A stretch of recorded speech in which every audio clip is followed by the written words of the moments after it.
नमस्कार, बीएसटीवी देख रहे हैं आप और मैं हूं आपके साथ प्रीता उपाध्याय दीक्षित। और बात अब विधानसभा की। मध्य प्रदेश और छत्तीसगढ़ में मिशन 2023 को लेकर सियासत की नब्ज अब धीरे धीरे तेज होने लगी है। सियासत के इस महासमर की तैयारियों के बीच मतदाता अपने उस सियासी मूड को तैयार कर रहा है जो मिशन 2023 में पार्टी और उम्मीदवारों का भाग्य तय करेगा।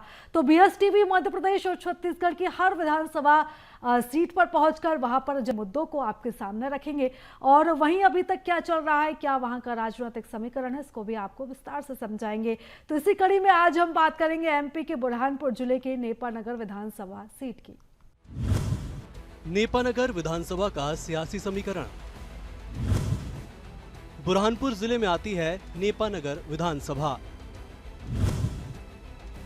प्रदेश की राजनीति में महत्व रखती है विधानसभा। मध्य प्रदेश में साल 2023 चुनावी साल है। यहां साल के अंत में विधानसभा का चुनाव होना है। विधानसभा 2023 के चुनाव को लेकर राजनीतिक दल तैयारी में जुट गए हैं। राजनीतिक दल के नेताओं का दौरा भी प्रदेश में जारी है। चाहे कांग्रेस हो या फिर बीजेपी, दोनों ही प्रमुख दल विधानसभा के रण में पीछे नहीं रहना चाहते। इस बार बीजेपी जहां अपनी जीत बरकरार रखने की कोशिश करेगी, तो कांग्रेस अपनी खोई हुई सत्ता को वापस लाने के लिए पुरजोर कोशिश करेगी। इतना ही नहीं, इस बार कई अन्य पार्टियां भी विधानसभा चुनाव में अपनी किस्मत आजमाने आ रही हैं। आम आदमी पार्टी तो इस बार सभी विधानसभा सीटों पर अपने उम्मीदवार उतारने जा रही है, तो वहीं कई अन्य दल भी कई सीटों पर प्रत्याशी उतारेंगे, जिसका असर प्रदेश की दोनों ही मुख्य पार्टियों पर पड़ेगा। प्रदेश स्तर से लेकर विधानसभा स्तर तक राजनीति तेज है। सियासी दल जनता को अपनी ओर आकर्षित करने का पूरा प्रयास कर रहे हैं। इसके केंद्र में बना हुआ है एमपी का मालवा निमाड़ इलाका। कहते हैं मालवा निमाड़ सत्ता की चाबी होता है। यहाँ से जिस पार्टी के विधायक जीतते हैं, प्रदेश में सत्ता उसी पार्टी की बनती है। मालवा निमाड़ में खास सीट है बुरहानपुर जिले की नेपानगर विधानसभा। नेपानगर विधानसभा का सियासी इतिहास। कैसी है यहाँ की राजनीतिक बयार। ऐतिहासिक धरोहरों के लिए है मशहूर। देश का पहला अखबारी कागज कारखाना भी है यहाँ।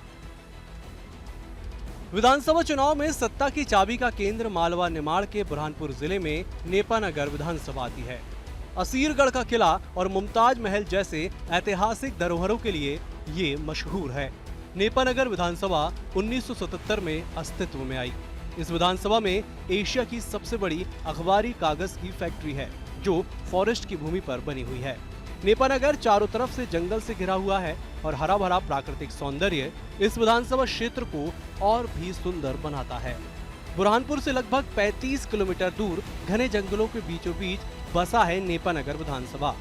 विधानसभा क्षेत्र को मुख्य रूप से यहाँ बसी एशिया की सबसे पहली कागजी मिल के नाम से भी जाना जाता है, जिसका उद्घाटन पूर्व प्रधानमंत्री स्वर्गीय जवाहरलाल नेहरू द्वारा किया गया था।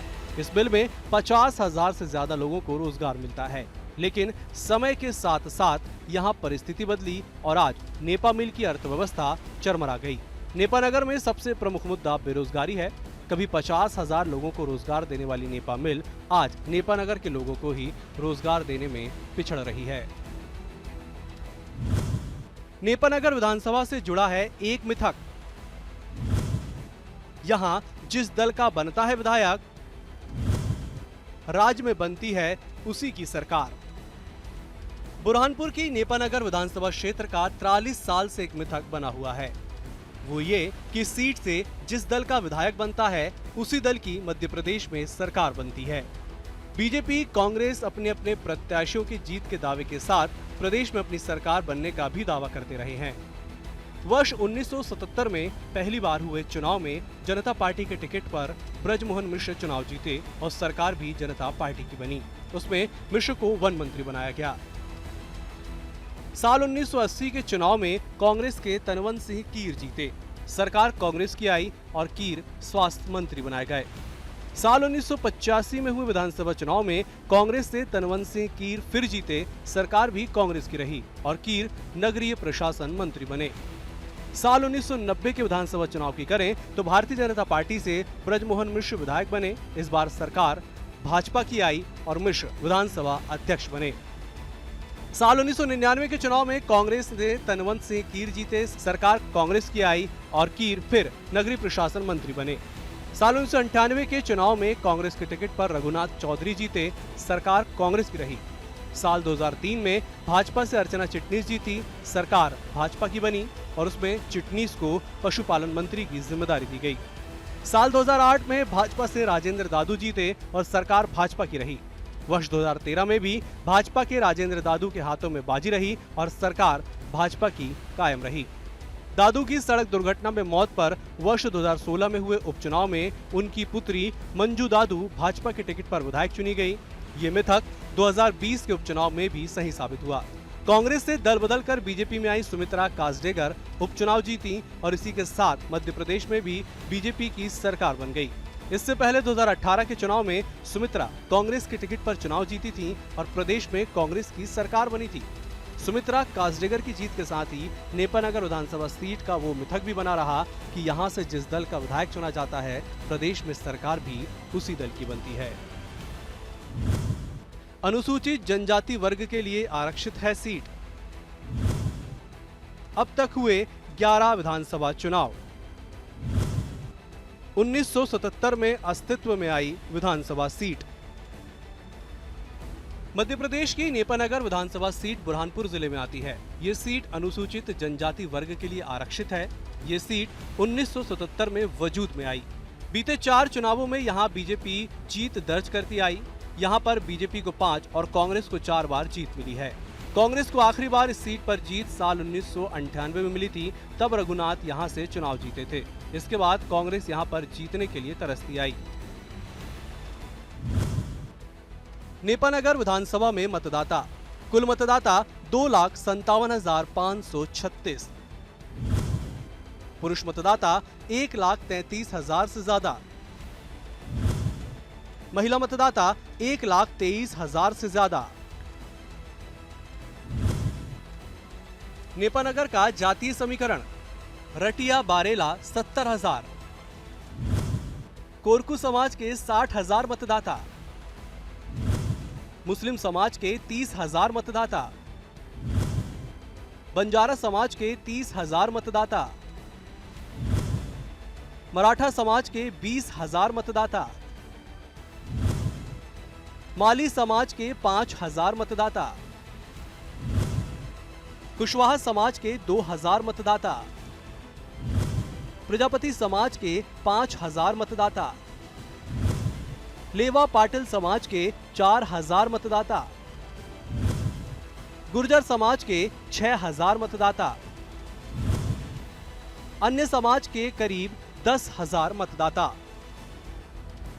नेपानगर विधानसभा की बात करें तो यहाँ कुल 2,57,536 मतदाता हैं, जिनमें करीब 1,33,000 से ज्यादा पुरुष मतदाता तो 1,23,000 से ज्यादा महिला मतदाता हैं। वैसे तो ये सीट अनुसूचित जनजाति वर्ग के लिए आरक्षित है, इसलिए यहाँ पर जातिगत समीकरण हावी रहते हैं।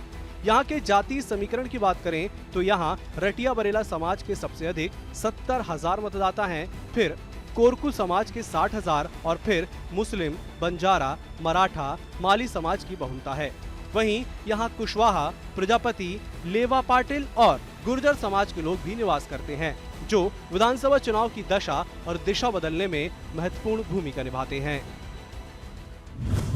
नेपानगर विधानसभा का सियासी समीकरण, साल 2008 में हुए विधानसभा चुनाव में बीजेपी की ओर से राजेंद्र श्यामलाल दादू ने यहाँ जीत दर्ज की थी। उन्हें कुल 46,534 वोट मिले थे। उन्होंने कांग्रेस की ओर से चुनावी मैदान में उतरे रामकिशन पटेल को 1,586 वोट से हराया था, जिन्हें कुल 44,948 वोट मिले। वहीं साल 2013 में हुए विधानसभा चुनाव में बीजेपी ने फिर राजेंद्र श्यामलाल दादू को टिकट दिया, जिन्होंने यहां पर जीत दर्ज की। उन्हें 87,224 वोट मिले। उन्होंने एक बार फिर रामकिशन पटेल को 22,178 वोटों से हराया था। साल 2018 में हुए विधानसभा चुनाव में कांग्रेस की ओर से इस बार सुमित्रा देवी काजडेगर को टिकट दिया गया, जिन्होंने यहां जीत दर्ज की और उन्हें कुल 85,320 वोट मिले। वहीं बीजेपी की ओर से मंजू राजेंद्र दादू चुनावी मैदान में उतरी थी, जिन्हें 84,056 वोट मिले। जीत का अंतर 1,264 वोटों का रहा। 2020 में यहां उपचुनाव हुए। इस दौरान सुमित्रा देवी कासडेगर बीजेपी की ओर से चुनावी मैदान में उतरी और जीत हासिल की। उन्हें कुल 98,881 वोट मिले। उन्होंने कांग्रेस के रामकिशन पटेल को 26,340 वोटों से हराया था, जिन्हें कुल 72,541 वोट मिले। नेपानगर विधानसभा में हमेशा से एक मिथक जुड़ा हुआ है। कहते हैं यहाँ जिस भी पार्टी का विधायक बनता है, प्रदेश में उसी पार्टी की सरकार बनती है, और ये मिथक पिछले करीब 43 सालों से लगातार जारी है। 2018 में विधानसभा चुनाव और 2020 में हुए उपचुनाव में भी ये मिथक हावी रहा। यहाँ 2018 के चुनाव में सुमित्रा कांग्रेस के टिकट पर चुनाव जीती थी और प्रदेश में कांग्रेस की सरकार बनी। वहीं 2020 में दल बदल कर बीजेपी में शामिल हुई। सुमित्रा देवी ने बीजेपी के टिकट पर चुनाव लड़ा और जीत गईं, जिसके बाद प्रदेश में बीजेपी की सरकार बन गई। हालांकि बात अगर पिछले 3 विधानसभा चुनावों की करें तो साल 2008 में यहां बीजेपी की ओर से राजेंद्र श्यामलाल दादू चुनावी मैदान में उतरे और जीत हासिल की। उन्होंने कांग्रेस की ओर से चुनावी मैदान में उतरे रामकिशन पटेल को 1,586 वोटों से हराया था। राजेंद्र श्यामलाल दादू को 46,534 वोट मिले थे। इसके बाद हुए 2013 के विधानसभा चुनाव में भी उन्होंने जीत हासिल की। उन्हें कुल 87,224 वोट मिले और उन्होंने एक बार फिर कांग्रेस के रामकिशन पटेल को चुनावी रण में हराया और जीत हार का अंतर 22,000 वोटों का रहा।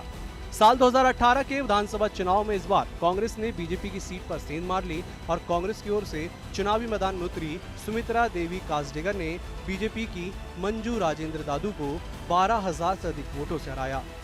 सुमित्रा को 84,000 से ज्यादा वोट मिले, लेकिन 2020 में ज्योतिरादित्य सिंधिया के बीजेपी में शामिल होने के साथ कांग्रेस की सत्ता चली गई। कांग्रेस की विधायक सुमित्रा भी बीजेपी के साथ चली गईं, जिसके बाद यहां उपचुनाव हुए और बीजेपी ने उन्हें नेपानगर से अपना उम्मीदवार बनाया।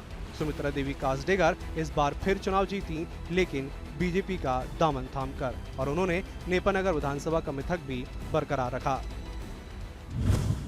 क्या हैं स्थानीय मुद्दे? विकास की दरकार, रोजगार की समस्या, पलायन करने को मजबूर रहवासी,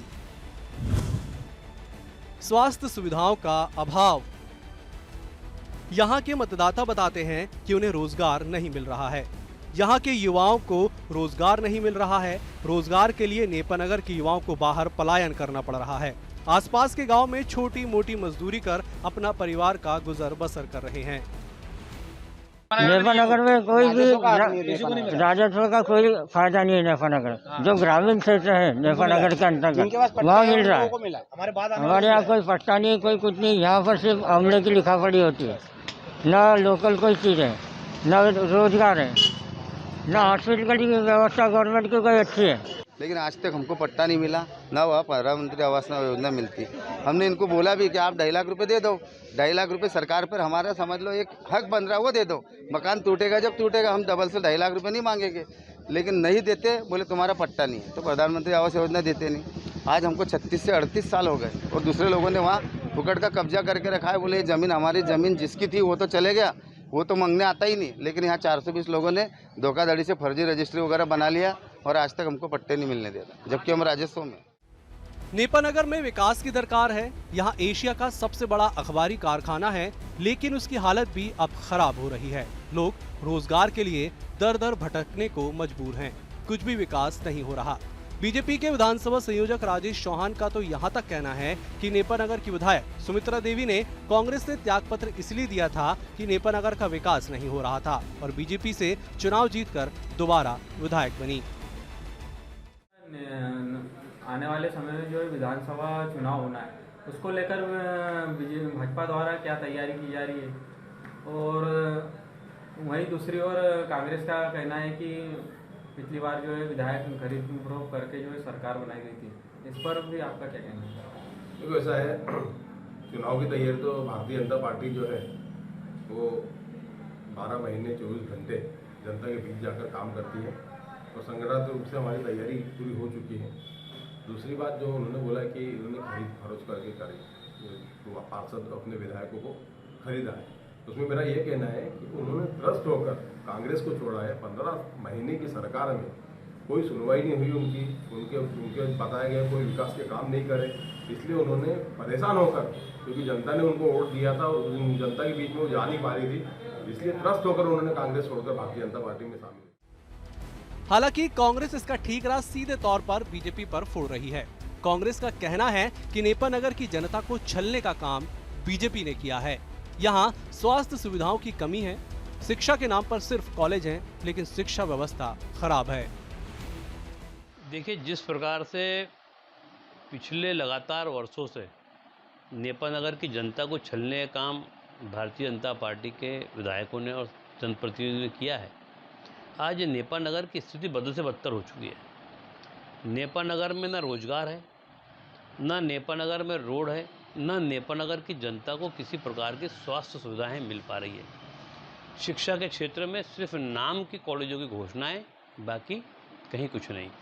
कुछ दिन पूर्व ही आपको पता होगा कि विधायक को डायरेक्ट वहाँ के भाजपा के कार्यकर्ता जब ये कह रहे हैं कि तुम किसी काम की नहीं हो, तो ये अपने आप में दर्शा देता है कि नेपानगर में भाजपा का मामला ख़त्म हो चुका है। जितने झूठ के वादे, चाहे पट्टों की बात करें, जनता को गुमराह करके उपचुनाव में पट्टे बांटने की बात की, जनता को गुमराह किया, जनता को रोड नाली देने की बात की, गुमराह किया, नल जल योजना के नाम पर आम जनता का खून पसीने का टैक्स का पैसा उसको खाने का भारी भ्रष्टाचार का काम किया, और न नल जल योजना लोगों घर तक पानी पहुंचा, न कुछ हुआ, और पैसा निकालने का धंधा ये भाजपाइयों ने किया है। तो भाजपा सरकार के जो विधायक और जो जनप्रतिनिधि है, ये उनकी उल्टी गिनती शुरू है, और 50 दिन बचे हैं। 50 दिन में दूध का दूध और पानी का पानी होगा, और जनता भाजपाइयों को सबक सिखाएंगे। नेपानगर ने विधानसभा में कई विधायक दिए हैं जिन्होंने नेपानगर का नेतृत्व किया है। लोगों का मानना है कि पहले नेपानगर में विकास दिखा करता था, लेकिन अब विकास को देखे लंबा अरसा बीत गया है। नेपानगर विधानसभा क्षेत्र में यहाँ की जनता से हम मिलने आए, जानते हैं कि आने वाले विधानसभा चुनाव में यहाँ की जनता के क्या मुद्दे हैं, जो पिछले मुद्दे थे उन्हें पूरा कितना किया गया है, और अगले मुद्दे क्या हो गए, क्या लोगों को रोजगार मिला है, बच्चों को शिक्षा मिली है, सफाई व्यवस्था के क्या हाल है, हम जानते हैं नेपानगर की जनता से। भाई साहब, क्या नाम है आपका? शेख सलीम। क्या समस्या है यहाँ की और क्या मुद्दे हैं? रोजगार नहीं है, रोजगार के लिए परेशान है। ये बैठे फुटपाथ पे आपके सामने, कोई रोजगार की कोई व्यवस्था नहीं, नौजवान बच्चों के लिए कोई रोजगार नहीं है। यहाँ तो एशिया की सबसे बड़ी मिल कही जाती है, कागज मिल। तो नेपानगर वालों को रोजगार नहीं मिल रहा ना, क्या सब बाहर के लोग आके काम कर रहे हैं। तो क्या यहाँ के फिर युवा किस तरह से? युवा बोलते हैं तो उनको बोलते हैं बाहर के लोगों का लगाना है, लोकल लोगों को लगाना नहीं है बोले। दादा, क्या नाम है आपका? पंद्रह चौहान। ये बताइए कि आप कितनी उम्र हो गई, कितने विधायक देखे अभी तक आपने? बहुत देखे भैया, बहुत बदल गए। कितना विकास हुआ नेपा का? अभी तक तो होते ही है भाई, आप कोई ठिकाना नहीं है। क्यों, क्या कारण है ऐसा?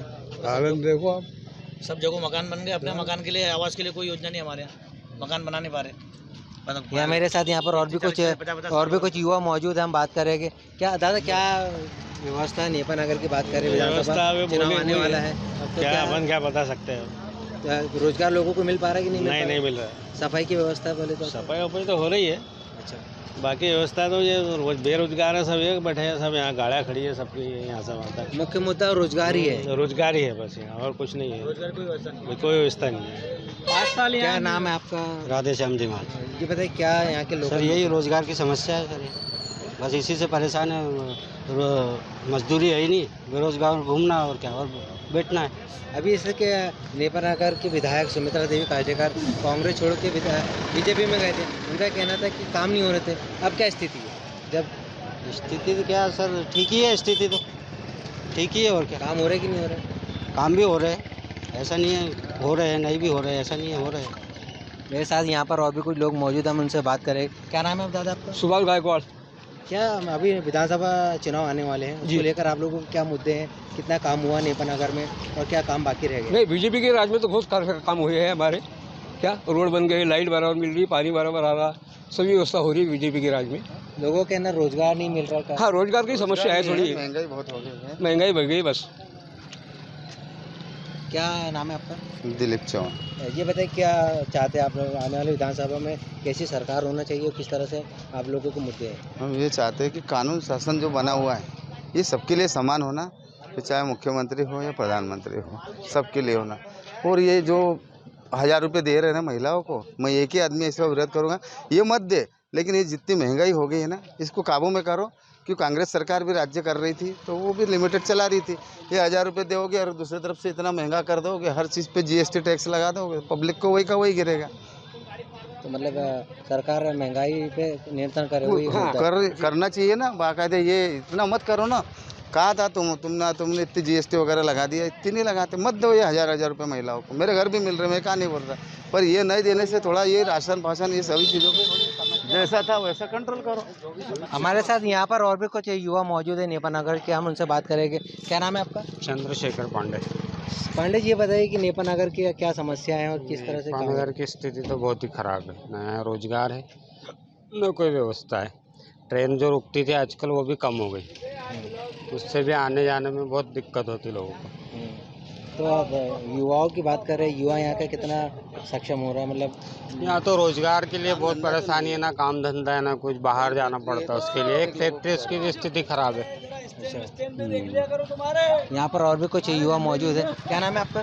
जितेंद्र उज्जैनकर। जितेंद्र जी, ये बताइए कि यहाँ पर क्या व्यवस्था है, आने वाला विधानसभा है, आप लोगों के क्या मुद्दे हैं? व्यवस्था और मुद्दा कुछ नहीं है, बस इतना है कि सरकार तो अपना अपना हक ले रही है, बाकी आम आदमी की परेशानी बहुत ज़्यादा हो रही है। मतलब बेरोजगारी ज़्यादा है और सबका कहना है भाई नेपा मिल है तो उससे लोगों को कुछ फ़ायदा होगा, यहाँ के लोगों को कुछ भी फ़ायदा नहीं उससे। इतना है बस, जो पढ़े लिखे हैं बाहर से आ रहे हैं वो कमा के जा रहे हैं, और जो लोकल के हैं जिनके पास खेती बाड़ी है वो खेती बाड़ी कर रहे हैं, जो सरकारी नौकरी पर है वो सरकारी नौकरी से अपने हर महीने की तनख्वाह लेके खुश है, बाकी जो हाथ मजदूरी वाला आदमी है वो मरे जा रहा है। विधानसभा 2023 का चुनाव इस साल के अंत में है। ऐसे में राजनीतिक दलों की तैयारी तेज है, लेकिन निर्णय आम जनता को करना है। अब देखना यह है कि जनता आने वाले समय में किन मुद्दों के आधार पर अपने मत का उपयोग करती है, ये तो आने वाला वक्त ही बताएगा। बुरहानपुर से BSTV के लिए रिजवान खान की रिपोर्ट।